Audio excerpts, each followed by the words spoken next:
Good morning, everyone, and welcome to the PivotBoss pre-market video for Wednesday, March 6th, 2024. I am Frank Ochoa, aka PivotBoss.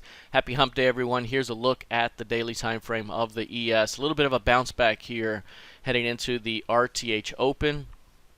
The previous session here with quite a bit of selling pressure early on and dropping within inches here of the previous week's low. 50.60 the previous week's low. Yesterday 50.63 dropping down. 50.60 has been the level we've been watching here. We mentioned last week if it breaks down through 50.60, it could open up a bit more of a pullback across the range here. Bounced off of it to end the week, and then here we dropped into it yesterday and bouncing again off that zone. So 50-60 big time short-term area of support. We do have Fed Chair Powell on deck today and tomorrow, 9 a.m. Central, both sessions. That's going to be something the market will be watching intently. We also have non-farm payrolls Friday morning prior to the RTH Open. Despite the risk-off approach here from the previous session for equities, we've seen a little bit of a bounce back. We continue to see the bullish Pima trigger zone come in and provide buy the dip opportunities. Now we'll see if this uptrend continues to remain intact. The big level here continues to be the previous month's midpoint.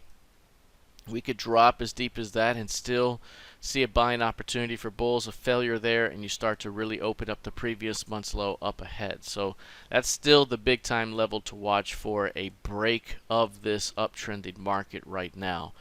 Again, as the market awaits Fed Chair Powell, we could see a little bit more range-bound action here until further volatility comes into play. If we take a look here at the NQ, this one also had quite a bit of selling pressure in the previous session. We were watching 17.8 last week for a potential failure. Price bounced off that zone instead and dropped into 17.8 yet again in the previous session and bounced. This level right here, the low 17.830, coming in right into the previous week's low of 17.826. Now again, providing quite a bit of support in the zone. Overall, again, we're seeing a little bit of a bounce back here today after yesterday's risk-off sell-off. Big tech really taking a hit yesterday, but bouncing back strong, at least early in the pre-market here.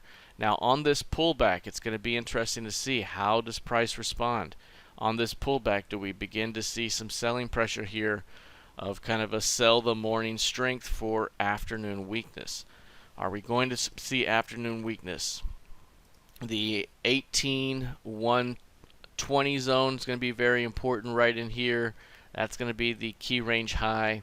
And again, if price is failing back below that level, that's going to be an area of emphasis for bears to defend for a shot at taking this thing back to 17,671. So again, that's going to be the previous month's midpoint. That's the failure point that opens the door to much more weakness up ahead. Bulls trying to keep that price above that level.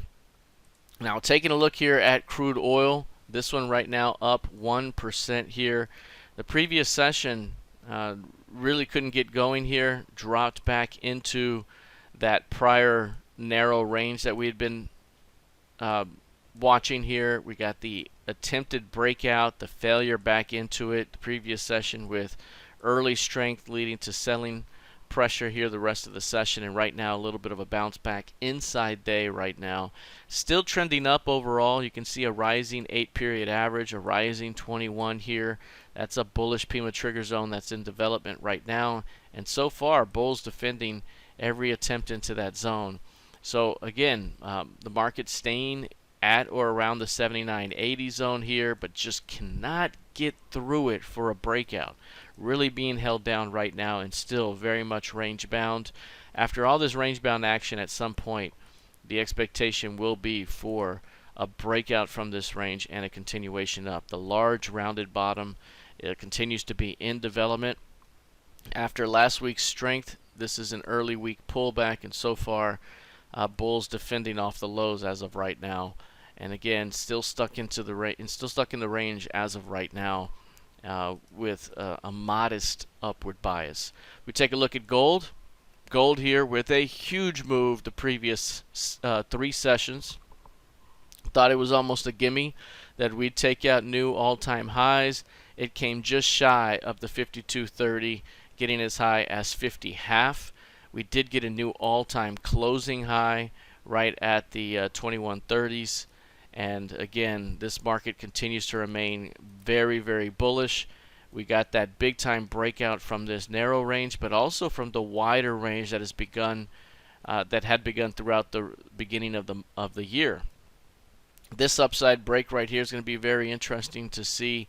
Do we get a break through the 2152 level, which is the key range high, and open up the upside, or do we fail at that area and drop back into the range? This is going to be a very important zone right here. Again, historically speaking, these are the highest levels we've seen. Historically speaking, price does not stay above 2080 for long. It certainly doesn't stay above 2100 for long before it rotates back down. This looks a bit different. This looks like a very bullish price discovery phase, but it too can fail back into the range. So keeping an eye on the 2150s here to see how it responds here moving forward. Now lastly, taking a look at the YM. The YM here with perhaps the heaviest pullback day the previous session. Big time selling pressure. It broke the previous week's low right out of the gate. That was at the 38.8 level. That's similar to the 50.60 level that we were talking about in the ES that held. It did not hold in the YM. It led to a 300-point drop through that level. It broke through the previous month's midpoint. Very bearish right there. So on that weakness, again, we're seeing a little bit of a pullback into the previous session's range. We're testing the previous session's midpoint. 38.8 from below is going to be very important right here. Bears are going to be looking to keep that area offered for after morning strength here for a shot maybe at extending this weakness into the previous month's lows. So 38.8 is going to be the big time level to watch here early today. All right, that is it for now. We'll see how this develops the rest of the session. Good luck, trade well, and I'll see you in the trading room. Take care.